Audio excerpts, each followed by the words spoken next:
Mais pourquoi il dit qu'il n'a pas de petite amie? Je sais pas, j'en sais rien, maman, aucune idée. Écoute, chérie, pardonne-moi, mais ça, je n'accepte pas. Papa, s'il te plaît, t'en mêle pas, d'accord? Chérie, il y a certainement une raison pour qu'il ait dit ça, t'inquiète pas. Oui, oui, sûrement. C'est un malentendu, c'est pas grave. Mais où est-ce que tu vas? Luna, tu ne regardes pas le reste de l'interview? Non, pardon, mais je suis un petit peu fatiguée, alors je vais aller me coucher. Bon, bisous. Je vous avoue qu'il n'y a rien de plus précieux que le soutien de mes fans.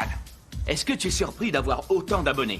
Non, ça me surprend pas, parce que les gens sont quand même habitués à reconnaître le vrai talent. Bon, et alors, dis-nous tout. Est-ce que tu as des projets pour l'avenir? Beaucoup, oui, beaucoup de projets. D'ailleurs, le premier de tous, c'est d'être chanteur professionnel.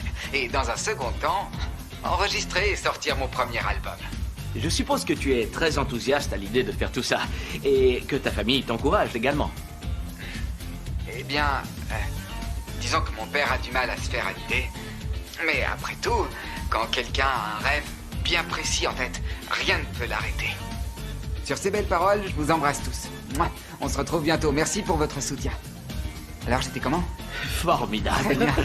Super, top. Ah oui, Merci. avec le pouce. Parfait. Génial. Qu'est-ce que tu dis? Appelle-moi comme tu as envie. Que se passe-t-il, Ambre? Parfois, j'ai du mal à comprendre quelle est notre relation. Je ne vois pas du tout ce que tu veux dire. Tu sais bien que je suis ta tante, mais tu peux continuer de dire marraine comme d'habitude. Rien n'a changé entre nous, tu sais. Rien n'est comme avant. Tu vas me dire ce qui se passe, Ambre. Je crois que tu le sais. Non, je n'en sais rien. Et je n'aime pas la façon dont tu te comportes. J'ai certainement mes raisons, ma tante. Ou ma reine, je sais même plus quoi dire. Bon, quand tu sauras vraiment ce qui t'arrive, tu me le diras. Je vais me coucher.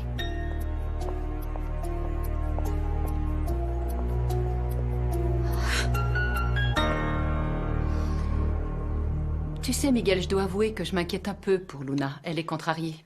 Si tu veux mon avis, je n'apprécie pas beaucoup le comportement de ce garçon. Si Luna est sa petite copine, il devrait en être fier et le crier sur tous les toits du monde. Écoute, Miguel, s'il te plaît, je te demande de ne rien lui dire, ok? Parce qu'elle risquerait de se sentir mal, ou pire encore. Amanda, tout va bien? Vous avez l'air un peu préoccupée par quelque chose. Il faut rester vigilant. J'ai prévenu Monsieur Alfredo de faire très attention. L'auteur des lettres anonymes pourrait rôder autour de la résidence. Mais d'où est-ce que vous sortez ça, Amanda? Enfin, peut-être que vous faites erreur, ou... Pourquoi vous dites ça? Monica, qu'est-ce que vous voulez dire? Vous pensez sérieusement que j'ai tout inventé? Pourtant, vous étiez bien là quand Madame Benson a reçu l'enveloppe sans expéditeur. Et vous avez vu dans quel état elle s'est mise. Elle a failli s'évanouir. Vous ne vous rendez pas compte, on court peut-être un énorme danger.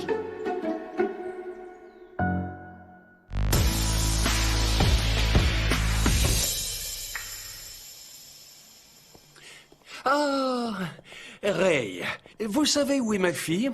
Je dois lui parler, c'est plutôt urgent. Elle se repose. Ah, très bien. Où allez-vous?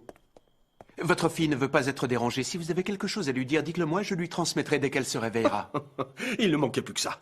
Maintenant, je dois passer par des intermédiaires pour parler à ma fille? Merci. Mais pour ce que j'ai à lui dire, je préfère m'adresser directement à elle. Pourquoi vous ne sortiriez pas voir Rose des Marais, par exemple? J'imagine que tout se passe bien entre vous, non? Mais enfin, Ray, depuis quand vous vous occupez autant de ce qui se passe dans ma vie privée? Je veux votre bonheur, monsieur Alfredo, tout simplement, et je n'ai pas vu Rose depuis longtemps. Alors je me demandais si tout s'était bien passé durant votre voyage. Oui, bien sûr que oui. Oui.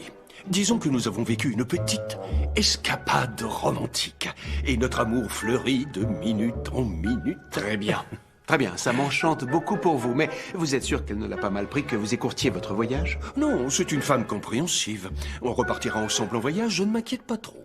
Parfait alors. Avez-vous fixé une nouvelle date pour partir? Bientôt, je suppose. Vous avez très envie que je reparte, on dirait. Ma présence dans cette maison vous dérange tant que ça? Non. Non, non, pas du tout, mais ça m'ennuie que vous n'ayez pas pu profiter de ce voyage dans sa totalité. Vous étiez tellement ravis de parcourir l'Europe tous les deux. Ray.